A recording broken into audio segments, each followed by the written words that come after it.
and just start killing people. No, you just not gonna do that. You know what I mean? So this is not a video defending him.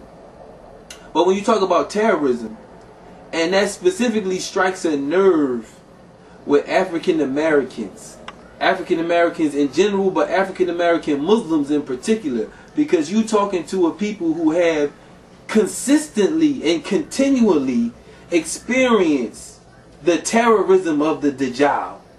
We have sustained a level of crisis since we came to the shores of North America.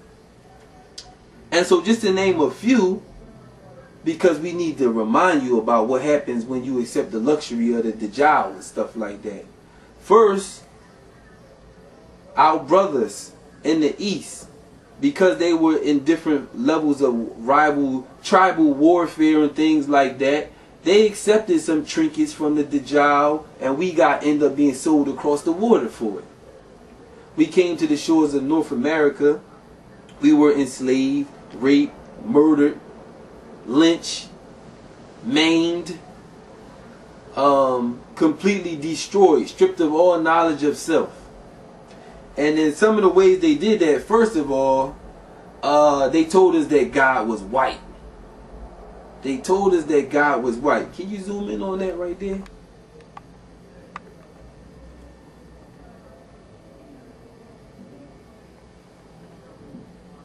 Yeah, I got it. You got that? Right. Alright. They told us that God was white with blue eyes and blonde hair. And naturally, if God is white and we are created in his image and we were black, so what did that make us? You know, this is what we were taught while waving the flag that you say we should pledge allegiance to. While waving that flag, they had the cross in the other hand. The cross in one hand and the flag in the other hand. And they told us we were slaves. And their propaganda campaign in 1776, the Declaration of Independence, was the first document of the new nation. It promoted and perpetuated slavery by ignoring it. So although it was a Declaration of Independence, you Negroes was enslaved. But this is the country you say we profess blind loyalty to. Then in 1781, Thomas Jefferson, on his notes to the state of Virginia, Jefferson wrote, "Blacks are inferior in the endowments both of the body and the mind." 5 years after he wrote, "All men are created equal." This respected opinion justified and legitimized slavery. And Jefferson, ironically, he's quoted in a book called Life Supreme by a missionary, I think J.A. Orchard or something like that. I haven't met the gentleman, the brother Muslim, but he quotes Jefferson. And things like that is very offensive to African Americans to quote a man like Thomas Jefferson, a man who thought blacks was inferior and enslaved my ancestors, and you're going to quote him in a book to me called Life Supreme. You had the campaign against our dignity, our manhood, the sharecropping.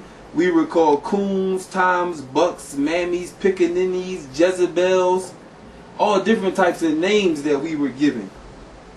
You go into the era of the 1800s where we were depicted as Aunt Jemimas, which you can still see on the bottle of syrup today. And here's a picture of one character in 1861, Jemima's wedding day. You know what I mean? Now I'm showing this to show you the terrorism that the government has consistently been a part of among African Americans since we came to this country. It has never ended. It has only changed forms. And then in the 1900s, you had the Ku Klux Klan, who were supported by government agencies. to terrorize black people. You had photos of lynching, black men being burned alive with happy white onlookers were popular on postcards. These were postcards that people used to mail around America in the early 1900s of pictures of black men being lynched, hanging from trees, castrated. This is terrorism in America, among a country that you profess blind loyalty and love to. Also into the mid 1950s and 60s, the black exploitation era, the era that you know, blacks were once again characterized with these different images of being savage and unintelligent, and because our hair is coarse, that we are somehow uncivilized people because we don't have straight hair. You know, so this is terrorism that has been sustained consistently by black Muslims in this country. So we don't feel the same way you feel when you come to this country and you have this love and loyalty for America.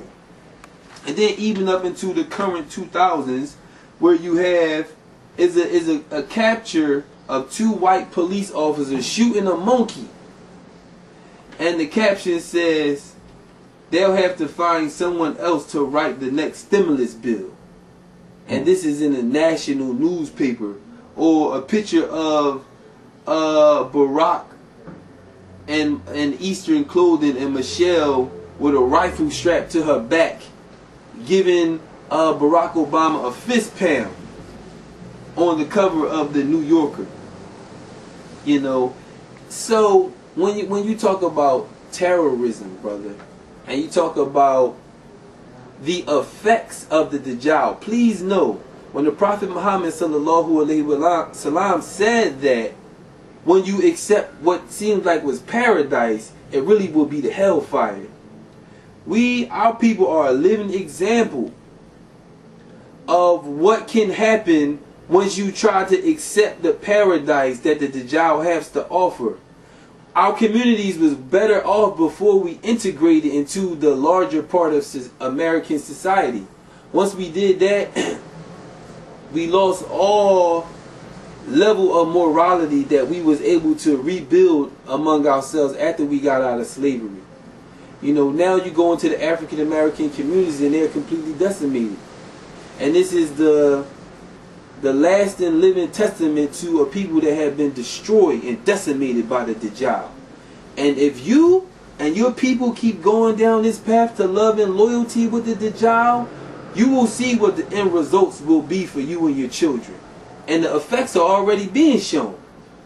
So we know you have to go on Fox News and pander to mainstream America. But we, as black Muslims, African Americans, members of the Ahmadiyya community, we don't agree with your statement. You don't represent us, and you're saying that we have to stand up proud and say that we love America or go home. We have nowhere to go. This is the country that we were born in. And it's hypocritical of you to say to us that if we disagree with America and their gay rights bills, that we are the ones that's not being ungrateful. All blessings come from Allah.